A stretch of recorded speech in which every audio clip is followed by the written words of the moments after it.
श्री शिवाय नमस्तु। महाराज दुनिया के लोग नहीं समझते कि शंकर पर जल चढ़ाने का क्या लाभ है।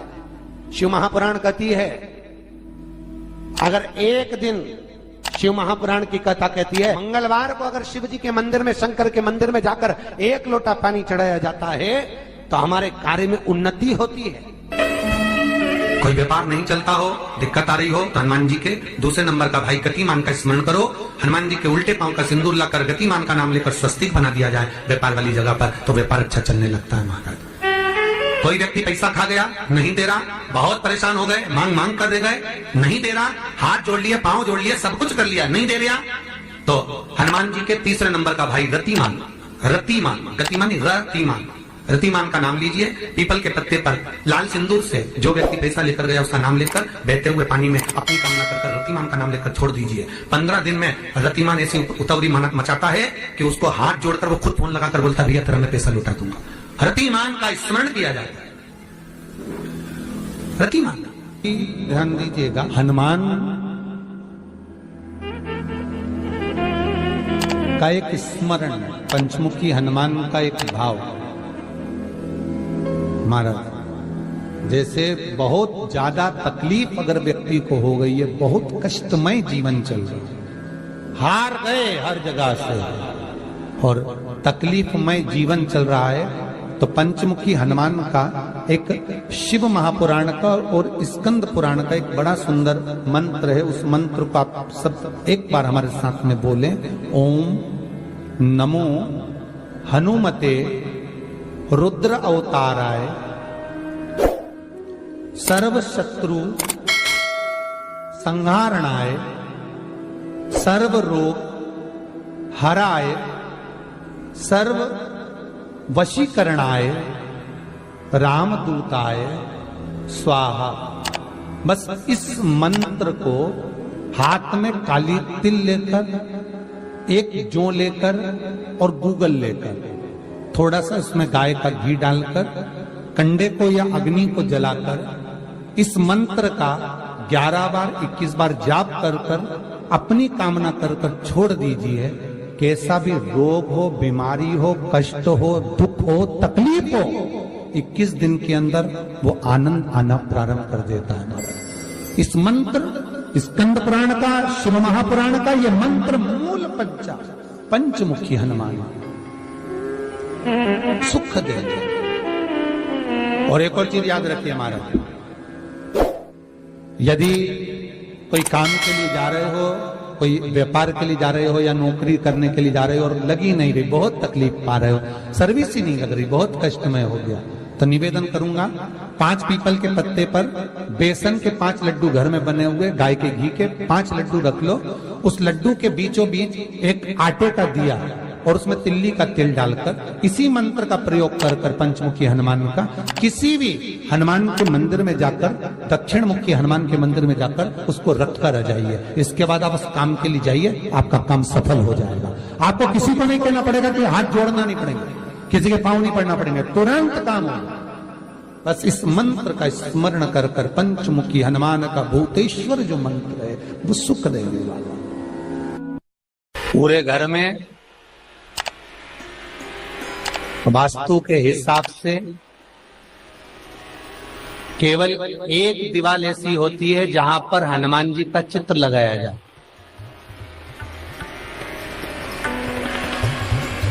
चाहे तुम पर्वत उठाने वाला चित्र लगाओ हनुमान जी का, चाहे बैठे हुए लगाओ, चाहे रामायण पढ़ने वाला लगाओ, चाहे लंका दहन करने वाला लगाओ, चाहे राम नाम जपने वाला लगाओ, चाहे लक्ष्मण को संजीवनी देने वाला लगाओ, चाहे मौन मुद्रा में लगा दो, चाहे स्तुति में लगा दो, चाहे भजन में लगा दो। हनुमान जी का कोई भी चित्र लगता है तो ना पूरब में लगेगा, ना पश्चिम में लगेगा, ना दक्षिण में लगेगा। हनुमान जी का अगर चित्र लगता है तो उत्तर की दीवार में दक्षिण को देखते हुए लगता है, केवल एक ही स्थान।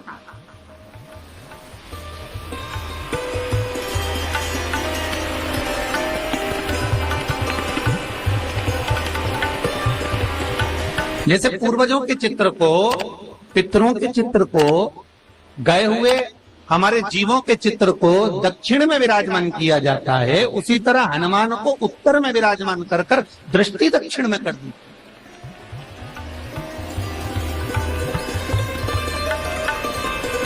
घर में हनुमान जी के जितने फोटो होते हैं उसको केवल दक्षिण दिशा में लगा, वो उत्तर दिशा में लगा बिठाते थे, और दक्षिण की ओर उनकी दृष्टि होना चाहिए, दक्षिण की ओर उनका मुख होना चाहिए। क्यों?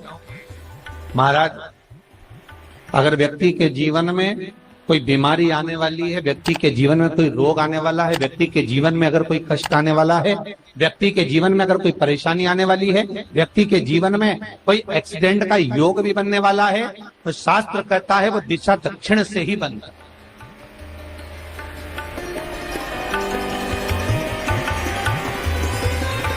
ये दक्षिण जो दिशा है ये यम की दिशा।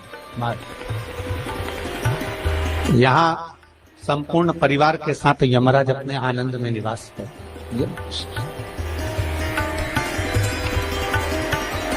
और जब हमारे घर में, हम ये नहीं कह रहे कि आप हनुमान जी का फोटो लगाओ, हम ये भी नहीं कह रहे, आपके घर में हो और आपने अगर विराजमान कर रखा है किसी दिशा में, तो हमारा तो निवेदन रहेगा, अभी तक आपने अगर जैसा रखा, पर एक बार दिशा बदल कर देखना कि रोग, बीमारी, कष्ट, दुख, तकलीफ में आपको लाभ मिला कि ना।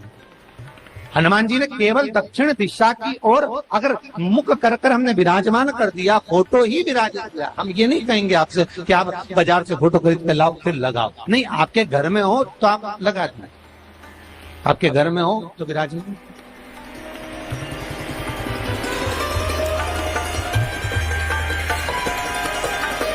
अच्छा, कितनी विपरीतता है वो भी आप जरा जानिएगा महाराज, कि शंकर भगवान के ऊपर जो जल चढ़ाया जाता है उसकी जलाधारी उत्तर में जाती है महाराज। भगवान शिव का जो जल जा रहा है वो उत्तर की ओर जा, और हनुमान जी को उत्तर में विराजमान कर मुख दक्षिण की ओर कर। क्यों? प्रबल दिशाओं में उत्तर और दक्षिण महाराज, ये जो दो दिशाएं, इनको साधने के लिए कोई देवता आगे नहीं। अगर इन दिशाओं को कोई साधने वाला है तो केवल एक देवाधिदेव महादेव ही हो सकता। काल का हरण करने वाला वो महान काल ही हो सकता। शंकर का ही एक अवतार है हनुमान जी महाराज, रुद्र अवतार महाराज। हनुमान जी से कहा तुम दक्षिण की ओर दिशा पर संभालिए। शिव जी कहते हैं मेरा जल जब उत्तर की ओर जाएगा तो इस दिशा को मैं संभालू, चिंता ना करिए। जो स्मरण करने वाला होता है, भजन करने वाला होता है, कीर्तन करने वाला होता है, नाम जाप करने वाला होता है, उसका भी शास्त्र विधान कहता है, उसका भी व्याख्यान वर्णन करता है कि जैसे एक दिशा के रूप में हनुमान जी महाराज को विराजमान कर दक्षिण की दिशा पर हम विजय पर, अर्थात रोग पर, बीमारी पर, कष्ट पर, तकलीफ पर हम विजय प्राप्त कर सकते। ऐसा नहीं कि ऐसा कोई रोग नहीं जिसकी दवा नहीं है, पर जब तक भगवान की कृपा नहीं होगी तब तक कोई औषधि मिल सकती नहीं, कुछ प्राप्त नहीं हो सकता। जब भगवान करुणा करते हैं तो आप रूप कुछ ना कुछ सुख की अनुभूति हो जाती है, अपने आप सुख का भान हो जाता है। तो जैसे दक्षिण का जो स्वामी तत्व है, दक्षिण पर जो दृष्टि देने वाला श्री हनुमान जी महाराज है, इसलिए हनुमान जी को उत्तर की दीवार पर विराजमान कर उनका मुख दक्षिण की ओर रखा जाता है। वास्तु शास्त्र के हिसाब से, वास्तु नियमों के हिसाब से सारे फोटो कहीं पर भी लगा सकते हो, पर हनुमान जी का अगर फोटो तुम्हारे घर में है, हनुमान जी अगर तुम्हारे घर में विराजमान है, हनुमान जी का चित्र तुम्हारे घर में विराजमान है, तो उसका मुख दक्षिण का होगा, तो रोग, बीमारी, तकलीफ, कष्ट ये सब दूर हटते। कई लोग प्रश्न करते हैं, गुरुजी आप कहते हो कि हनुमान जी महाराज शंकर भगवान का एक अंश स्वरूप है, एक अंश। पूरी शिव महापुराण की कथा को उठाकर देखिए, स्कंद पुराण को, मत्स्य पुराण को, कूर्म पुराण को उठाकर देखिए। एक बाणासुर का चरित्र और एक श्री हनुमान जी महाराज का चरित्र बहुत सुंदर है। शिव का एक अंश माता अंजना के तप साधना से शिव की प्रागट्यता और शंकर भगवान की प्रागट्यता से शंकर का स्वरूप प्रकट हो। इसीलिए तो कहते हैं शंकर सुमन केसरी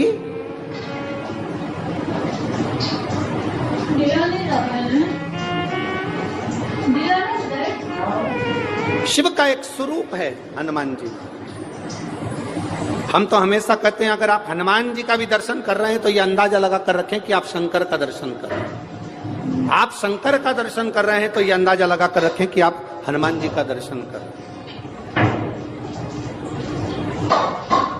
सब एक, कोई भेद नहीं, सब एक, कोई भेद नहीं। देवताओं, आप एक बेलपत्र,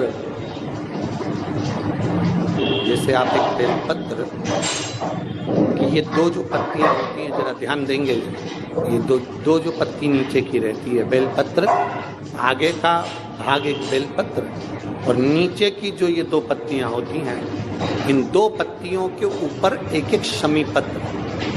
ये दो जो पत्तियां हैं, इन पत्तियों के ऊपर एक एक शमी पत्र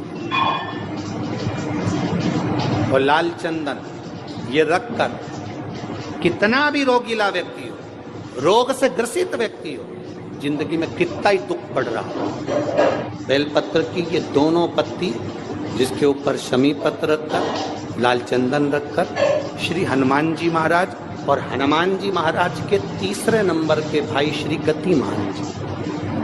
हनुमान जी कितने भाई हैं?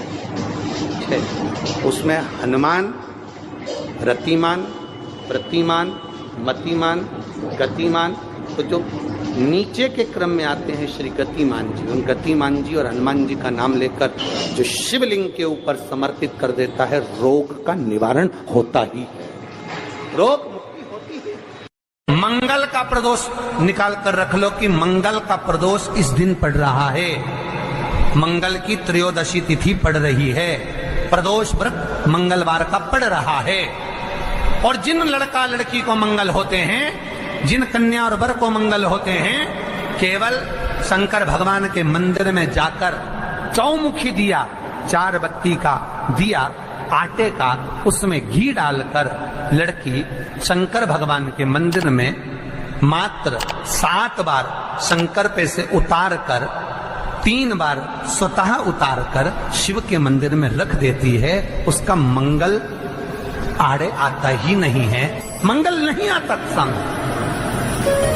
मंगल प्रदोष व्रत का इतना महत्व है महाराज। जब जिस महीने में जो प्रदोष पढ़ा करे।